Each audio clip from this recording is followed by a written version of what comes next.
and then they just translate those narratives into a different form, which is fashion. So in many ways, and today you're literally wearing wearable art. I was just waiting for you to compliment on me.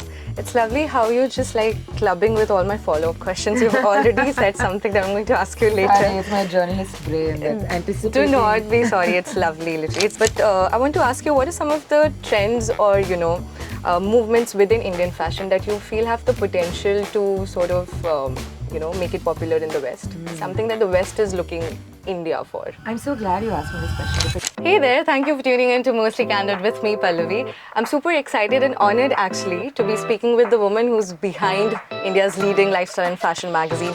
I don't really think I need to do any round of introduction. Maybe I'll just do that David Letterman thing and be like, my guest and the brand needs no introduction at all. I have Rochelle Pinto, head of editorial content for Vogue India, in the studios today with me, and a super cool event is awaiting around the corner. It's called Vogue India's 3rd edition, Forces of Fashion, which we are going to experience in the coming week, and she's joined us to speak everything about that. Warm welcome to the show, Rochelle. Thank you, Pallavi. Thanks for having me. How's it going? I'm sure a lot is going lately. As you could see, like right before we started, I was on my phone answering emails, sending messages. So at any given point, my brain is fragmented into 42 different pieces. But today, I'm all yours, and I'm right here. Sure, and we'll definitely get into the details of Forces of Fashion that I'm super thrilled to speak to you about. But before that, I am really intrigued about your career. In general, I feel you've lived the kind of career that I sort of dream to have maybe one day. But I'm super intrigued to know how you started all of this in the first place.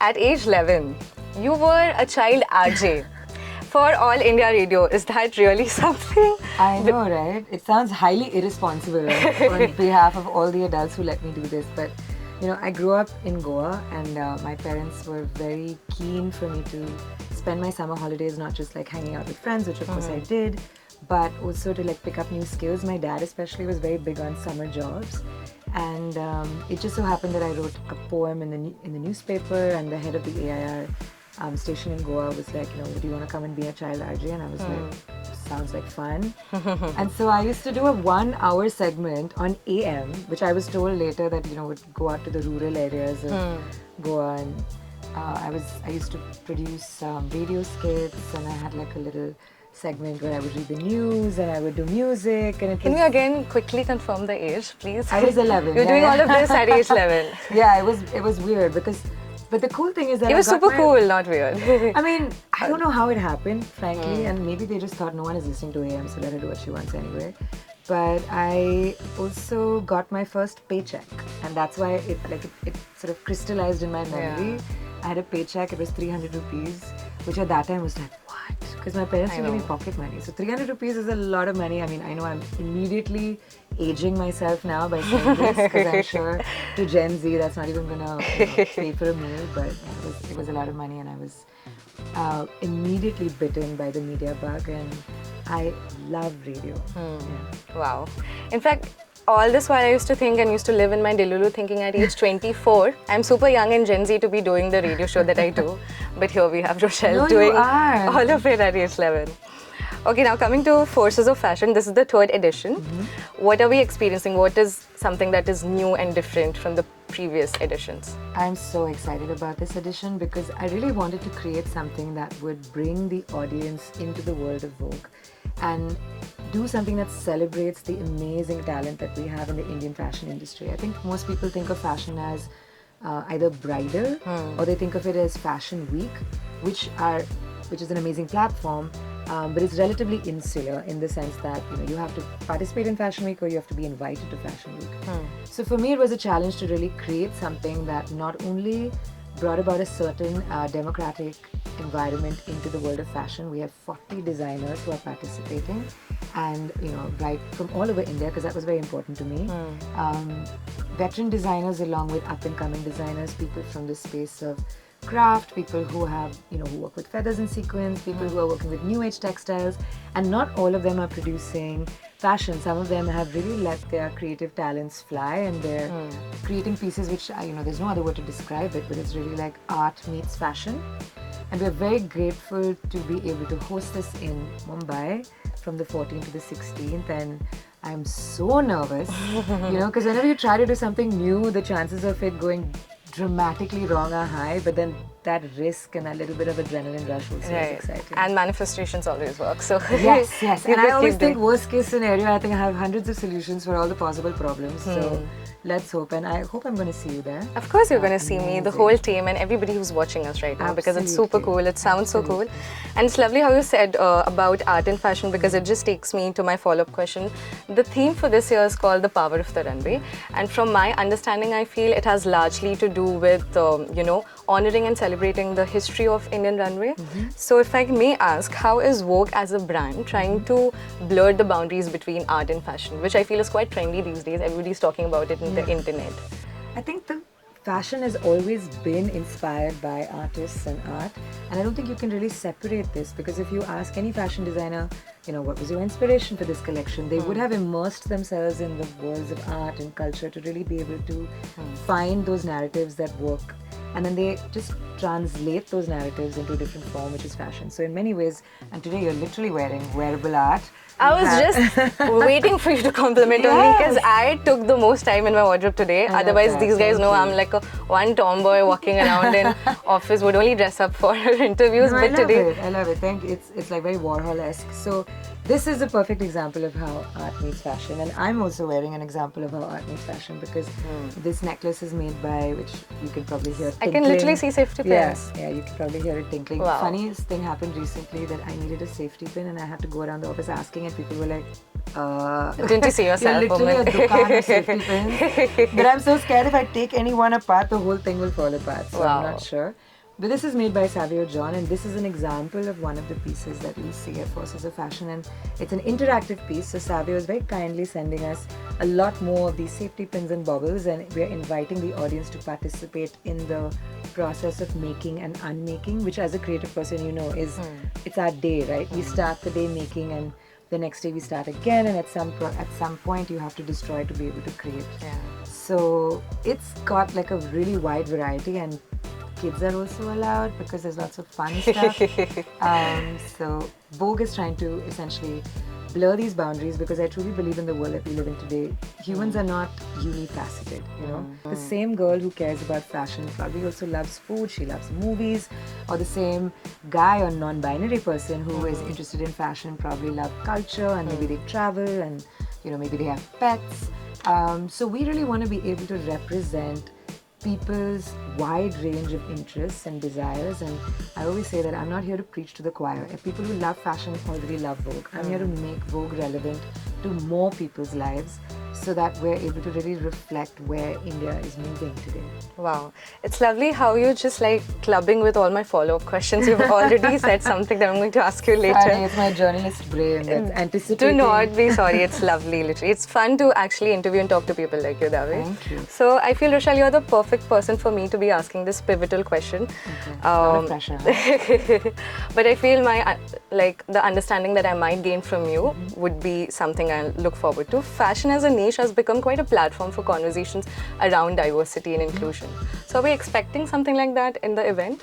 Do we have representations of, let's say, cultural backgrounds, body types, gender in the event?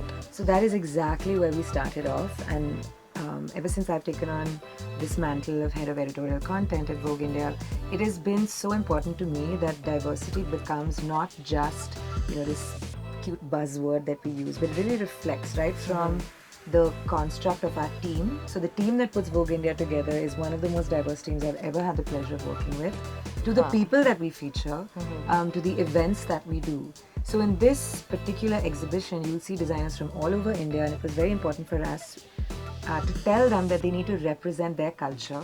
They need to represent, maybe the craft that they work with or the history of their brand. And they need to tell stories from different cities because my sneaky goal is to be able to make this a traveling exhibition. So I don't just want it to be stuck in Bombay, though we are working on a VR version of this, which will go live on Vogue India's website, and it will be live for a year. So people from all over India including people who may unfortunately miss it in Bombay, will be able to view this virtually and have as close to a physical experience as they can. But it would be my dream to take this exhibition to Hyderabad, to Mysore, to Kochi, to Dubai, to London, because the goal is to really be ambassadors for India's very rich and diverse fashion and culture scene. Wow. And this is one very small step in that direction. It's insane how you're just clubbing with all my follow-up questions. This is just Sorry. insane. We can talk about my cat if you want. I'm sure you didn't. Yeah, talk to us about your cat maybe. I'm kidding. Please ask. So, Rochelle, we are highly influenced by the West when it comes to fashion. It's been for ages. Right. But I want to ask you, what are some of the trends or, movements within Indian fashion that you feel have the potential to sort of, make it popular in the West? Something that the West is looking India for. I'm so glad you asked me this question because I have seen over the past, I would say, year or so, a tremendous increase in India's appetite for learning about and appreciating the diversity of our craft. It actually started with an exhibition that I watched called Sutra Santiti. I went twice because the first time I went, it was too overwhelming and there was too much to take in, and I went twice. And both times I saw young children under the age of 10. I saw people who had come in with their grandparents. I saw people who had no background in fashion. They were just interested to learn and appreciate and understand, and they were doing the guided tours. And it struck me as being so important for brands like Vogue that have access, and we have very luckily over 17 years built the ability to bring people together. And we need to use that to really create these experiences for people that they wouldn't ordinarily be able to access themselves. And I think that is what the West is increasingly looking at India for, because we've always been known for our embroideries, we've always been known for our weaves, our color palettes, just our ability to make things of wildly different colors match. I just came back from Paris Fashion Week and everything is like grey. Wow. Grey, black, blue, white, right? And I was in the middle with like mustard and chartreuse and like maroon and all sorts of like fun colors, and so people would be like, oh, you must be Indian, like this madness. Even Ala was wearing something shiny grey. She was wearing like a breastplate by Gaurav Gupta over a black jumpsuit, so it was, I would say that thought process is what we can really, if we're able to elevate it and if we're able to package it in a way that makes it very accessible for everyone. You don't have to be a textile expert to appreciate a beautiful weave that is made in one village in Tamil Nadu, and there are only 20 families that do this. It's so important for us to invest in these parts of our culture so that they don't die and we don't like lose all of this to fast fashion. And I do want to say that with Gen Z, because I feel like they grew up in a digital world where everything is rather ephemeral and they're not sure what's real and what's not. Exhibitions like this that are rooted in history really give them something tangible to be proud of and to invest in. And that is something that I'm hoping Vogue India has a part to play in exporting that to the world. So are we expecting panel discussions around the rise of digital fashion or fashion's presence in the metaverse for the Gen Z especially? Oh, that's a great idea. Maybe we can do it here. No, we have many events that we're doing as part of Forces of Fashion this year. We have a 1 week long calendar, so it starts with the exhibition. That's from the 14th to the 16th. I'm super excited. I am so happy to have you there. I will personally take you around and explain everything. Oh my God, what a privilege and a day it's been already. That is my commitment to you. On the 19th, we're doing a small gathering of like-minded people and to just like discuss how social media and the fashion industry, the kind of role they have to play, the impact that they have. And then on the 23rd, we have our red carpet event, which is our big Forces of Fashion night, where we're going to have hopefully a room filled with designers and creatives and photographers. And this year we're instituting an award actually, multiple awards. The goal is to celebrate young talent, and I really want to institute India's first peer-reviewed award. So you know how the Academy Awards, there's a guild and you have to vote, and it's not just like, oh, who's going to show up and we'll give them the award. So we're actually trying to do that. So the idea is to bring the credibility that Vogue has within the world of publishing. We're trying to bring that credibility, extend it, I would say, not bring, extend it to the world of awards. And if you have been nominated by your peers, and if you win, how special is that? Wow. You know? I feel all the content creators in the house just got excited with that. We do have a category for content creators, actually. I'm sure, Yes, I'm sure. I'm looking forward to see who wins. Lovely. It's just very nice and reflective of how ambitiously you've been leading this company, Rochelle. Thank with you. each answer that you're giving. It's going to be a 3-day exhibition, so It much, is, so yes. much to explore. What are some of the big designer names we're expecting? Oh gosh, we promised all the designers that everyone is an equal, but I will say that, we have, let me talk about the archival pieces Yeah. because, sadly, most Indian designers do not have preserved archives, which is the difference between, let's say, the way a Dior or a Gucci or any of these other brands, they really have these rich archives that they keep referencing, and the history of the house carries as a result. Unfortunately, in India, we've just not managed to do that. We have, many designers do have them, but they'll be in storage boxes or in a storage unit. It's not accessible in a manner in which allows you to really delve into the history of the brand. So we've managed to convince quite a few designers to dig through those boxes and find us their archival pieces. So This is quite a selling point for the event, I must say. Really? Yeah. I'm very excited because some of these pieces I have also not really seen myself in person. Some of them I've seen at my very early stages of my career, so it'll be like a little bit of a blast from the past for me as well. So we have Manish Malhotra, who's lending us the piece that I think Deepika Padukone wore for the Mijwan show, which made quite a splash. We have Abu Jani and Sandeep Khosla, who are giving us a piece. I think it's from like a 90s collection that they did, and the embroidery on that is spectacular. We have Bibu Mohapatra, who is based out of New York, who's sending us a piece that Michelle Obama wore. We also have an international connection and a link to a very important and influential woman there. So this is just a tiny smattering of the variety that we will have on show. Of course, I can't remember everything off the top of my head. But I think you've said pretty much all I'm of it. hoping that I we chose need. the right hooks. Of course. But there's plenty, and all the designers have put in so much effort, and they've really taken this as a challenge to allow their creative juices to flow, and I could not be more grateful. Of course, with every word, I feel we're just like the excitement is just going up the ladder.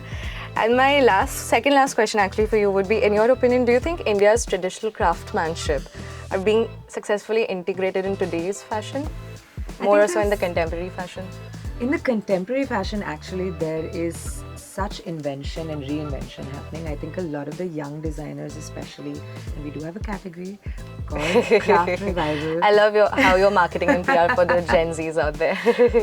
We do have a category called Craft Revival, and the idea there is to actually look at designers who are putting a spin on it that goes beyond the typical, because I think people are tired of seeing the same lehenga cholis and saris and scarves, but like, can I take this beautiful ikat and turn it into a bomber jacket that you can wear, to brunch with your friends? That I think is a little more accessible, because we live in a country now where we more and more are wearing traditional clothes in traditional settings, and we want to find a way to blend our craft and our history of weaving and our embroideries into the life that we live, which is a busy life on the go. We're jumping into cabs, we're taking the train, we're kind of like running for flights. Like, of course, something chic, but again, comfort is something which is so important. But something that makes you feel grounded and rooted to your culture, right? Not something that I always say that if you're going to go into a fast fashion store and buy something that's one of 50,000, why not support a local Indian designer who it may be 2,000 or 3,000 rupees a little more expensive, but it'll be one of 300. And it's worth the effort. And it's worth the effort, and you're becoming a patron of the arts, and how important is that? So I truly believe in investing in few meaningful pieces, supporting designers you believe in, educating yourself about different crafts so that we can become that next generation of patrons and ensure that our country's rich history continues to live. Definitely. There's just so much to look up to everything that you say, and I feel I would like to wrap this interview, though we did it around Forces of Fashion, but I would just like to wrap it around your life because I'm a fan. Thank you. And I would just like to say, you become the youngest columnist in its history when you joined Hindustan Times back in the day. Yes, and I'm I sure feel they're still regretting that mistake. Of course not. Rest is just history. So I would love to ask you, how did you find fashion journalism as your ballpoint niche? Because, Rochelle, the kind of career you've lived. Thank you. I can't say I found it. It's more like I was thrown into it, and I realized very quickly, because when you work in newspapers, they're serious places. Newsrooms are places where people are talking about very serious subjects like politics and war and riots and things like that. And I was deeply interested in that, but I also had a respect for fashion and an appreciation for the business of it, the craft of it, the ingenuity, the fact that this is really a reflection of our heritage and our history. It's like every day we are wearing a reflection of who we are and where we come from. And I think that I just got lucky with editors who noticed that I had a point of view, and I am the kind of person who's never afraid to say my point of view. So that's the one thing I would say. Where does that come from? You have from? to. Honestly, I keep saying this, like I have a very unnatural sense of confidence. I'm not sure why or how. Maybe you can blame my parents. I was just going to say, maybe we just leave it to the genes. Yeah, no, I mean, honestly, I grew up in an environment where I was encouraged to read and I was encouraged to converse with people much older than me. And so that just kind of gives you this misguided sense that you actually know what you're talking about. Or at least if you talk and you have something interesting to say, people will listen.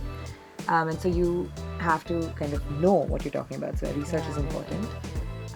So I was lucky to have editors who thought that I could do this, and they gave me opportunities that at that time perhaps... Or maybe starting early also really helped. Starting early helps. Being an intern You're helps. already far ahead of your peers. Yeah, you just have this weird confidence, right? Yeah. Because you I love how she says weird scratch. Confidence. No, I'm telling you because down. it's honestly bizarre, and I can't explain I can't say, well, this was the formula. I think it's a multitude of things. But I have to credit, I'm going to be that very lame Indian who says my parents. You have to credit my parents, and I have to credit the editors and the colleagues who I worked with, because they really supported and created an environment in which my talents could flourish, and that's so important. It's so important to work with people who create space for you to thrive. Right, absolutely. Yeah. Well, that's it. Vogue India's third edition of Forces of Fashion will open doors on this 14th of October, and it's a 3-day exhibition, so it's going to go till 16th.